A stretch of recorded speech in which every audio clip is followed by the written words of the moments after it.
नमस्कार. मिसळ म्हटलं की अगदी लहानांपासून मोठ्यांपर्यंत सर्वांनाच आवडते. तर इथे मिसळचा कट पाहू शकता. अगदी तोंडाला पाणी सुटेल असा हा कट तयार होतो. तर आज आपण अगदी अतिशय सोप्या पद्धतीने इथे मिसळ बनवणार आहोत. तर अगदी झटपट तयार होणारी मटकीची आज आपण इथे मिसळ बनवणार आहोत. तर ही मिसळ कशी बनवायची ती आज आपण ह्या रेसिपीमध्ये पाहणार आहोत. तर एका पातेल्यामध्ये आपण मोड आलेले मटकी घेतलेली आहे. तर इथे पाहू शकता मटकीला छान असे मोड आलेले आहेत आणि आता स्वच्छ 2-3 पाण्याने आपण धुवून घेतलेले आहेत. मटकी धुवून झाल्यानंतर त्याच्यामध्ये पाव चमचा हळद आणि 2 चिमूटभर हिंग. तर इथे मी पातेल्यामध्ये मटकी शिजवून घेणार आहे. आता मटकीमध्ये आपण पाणी टाकून मटकी शिजवून घेणार आहोत. तर इथे तुम्हाला जर कुकरमध्ये शिजवून घ्यायची असेल तर तुम्ही घेऊ शकता. इथे आपण आता पातेल्यामध्ये मटकी शिजवून घेणार आहोत. कुकरमध्ये जास्त शिजली जाते म्हणून आपण इथे पातेल्यामध्ये मटकी शिजवून घेणार आहोत. तर इथे आता आपण पातेल्यामध्ये मटकी छान शिजवून झालेली आहे. तर इथे पाहू शकता मटकी छान मऊ अशी शिजलेली आहे आणि आता आपण फोडणी करणार आहोत. तर एका पातेल्यामध्ये आपण तेल गरम करून घेणार आहोत. तर इथे तेल थोडंसं जास्त घ्यायचं म्हणजे कट छान येतो. तर इथे आपण इथे तेल छान आता गरम करून घेणार आहोत. तेल गरम झाले की खमंग अशी आपण फोडणी करून घेणार आहोत. तर इथे प्रथम आपण 1 चमचा मोहरी तडतडू द्यायची आहे.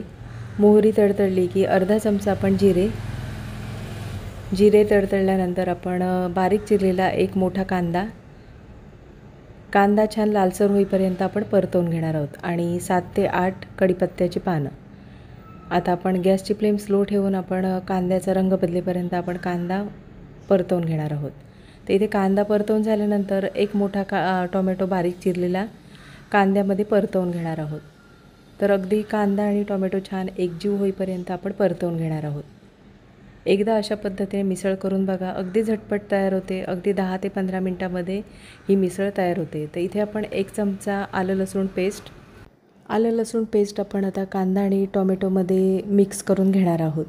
तर इथे गॅसची फ्लेम स्लो ठेवायची आहे आणि कांदा आणि टोमॅटोमध्ये अशा पद्धतीने आपण आलं लसूण पेस्ट मिक्स करून झालेली आहे.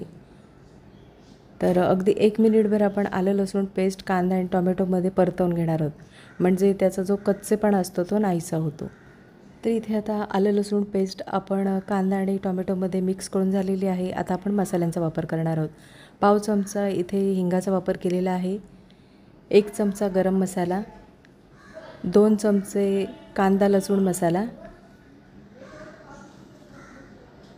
तर इथे आपण 2 चमचे कांदा लसूण मसाला वापरलेला आहे आणि 1.5 चमचा आपण लाल तिखटाचा वापर करणार आहोत. मिसळ थोडी तिखट छान लागते. तुम्ही तुमच्या आवडीनुसार वापरू शकता. तर इथे आपण लाल तिखट हे 1.5 चमचा वापरलेला आहे. तर इथे मसाले तुम्ही तुमच्या आवडीनुसार वापरू शकता. तर इथे आता गॅसची फ्लेम स्लो ठेवायची आहे आणि मसाले परतवून घेणार आहोत. तर इथे गॅसची फ्लेम स्लो ठेवूनच मसाले परतवून घेणार आहोत. गॅसची फ्लेम बिलकुल मोठी करू नका. अगदी स्लो गॅसवरच आपल्याला मसाले परतवून घेणार आहोत. तर इथे मसाले परतवून घेतल्यामुळे जो आपण मिसळचा कट बनवतो त्याला रंग खूप छान येतो. तर इथे गॅसची फ्लेम बिलकुल मोठी करू नका. इथे पाहू शकता साधारण तेल सुटलेलं आहे. अशा पद्धतीने तेल सुटल्यानंतर आपण जी मटकी उकडून घेतलेली आहे ती मटकी आपण आता मसाल्यांमध्ये मिक्स करून घेणार आहोत. अशा पद्धतीने मिक्स करून झाल्यानंतर भरपूर असं पाण्याचा वापर करायचा आहे. आता इथे मटकी आपण मिक्स करून झालेली आहे आणि आता भरपूर असं पाण्याचा वापर करणार आहोत. तर मिसळीचा कट हा पातळ असतो तर आपण इथे भरपूर असं पाण्याचा वापर करणार आहोत. इथे आता पाणी टाकल्यानंतर आपण व्यवस्थित अशी ढवळून घेणार आहोत. तर इथे पाहू शकता मिसळचा जो कट आहे त्याला छान असा रंग आलेला आहे. एकदा ही मिसळ बनवून बघा. अतिशय चविष्ट तयार होते आणि अगदी झटपट तयार होते. तर इथे आता मिसळ ढवळून झालेली आहे आणि आता आपण चवीनुसार मिठाचा वापर करणार आहोत. तर इथे मिसळला उकळी येण्या अगोदर आपण चवीनुसार मिठाचा वापर करणार आहोत. तर इथे चवीनुसार मीठ टाकल्यानंतर आता आपण मिसळ ढवळून घेणार आहोत. तर ही मिसळ तुम्ही लहान मुलांच्या बड्डेच्या पार्टीसाठी किंवा अगदी छोट्या पार्टीसाठी अशी घरच्या घरी बनवू शकता.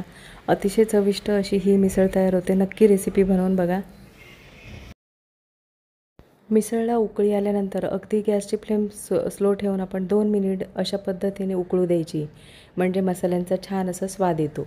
तर आता इथे आपण बारीक चिरलेली वरून कोथिंबीरीचा वापर केलेला आहे आणि चमच्याने अशा पद्धतीने आपण मिसळ ढवळून घेणार आहोत.